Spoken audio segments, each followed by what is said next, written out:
જો જે રીતે આ ભારતીય જનતા પાર્ટીની સરકાર બેટી બચાવો બેટી પઢાઓની વાત કરે છે અને એક બાજુ કુંવારી દીકરી જેનો કોઈ વાત ગુનો નહીં, ખાલી માત્ર એના બોસના કહેવાથી ટાઈપ રાઇટિંગમાં લેટર ટાઈપ કરવાથી રાતના 12 વાગે દીકરીને ઉપાડે અને અમરેલીમાંનું સરઘસ કાઢે.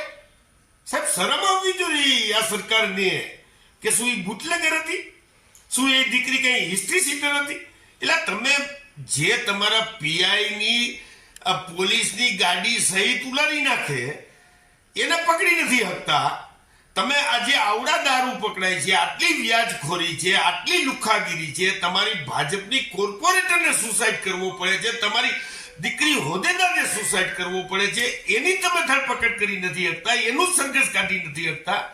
અને એક બિચારી કુંવારી દીકરી જેનો ગુનો માત્ર એના બોસના કહેવાથી લેટર ટાઈપ કર્યો હોય એ દીકરીની તમે ધરપકડ કરો અને સરઘસ કાઢો. સાહેબ, શરમ આવવી જોઈએ.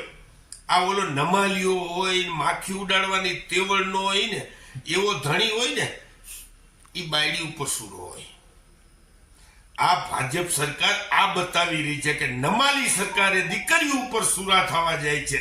એને શરમ આવી જોઈએ. હું આપના માધ્યમથી હર્ષભાઈને અને ભૂપેન્દ્રભાઈને કહું છું કે તમારી સરકારમાં દીકરીઓના સરઘસ કાઢે છે. શરમ કરો. અને સમાજના માધાતાઓને કહું છું કે હજી કેટલા દી હોકા ભરવા જ, કેટલા દી 5-5 કરોડના શૂટ લેવા જ, કેટલા દી તમારે મોટા મોટા ફંક્શન કરીને સાહેબને બોલાવીને કેટલા દી મોટા કરવા છે. હવે જાગો, કંઈક જુઓ, સમજો, વિચારો.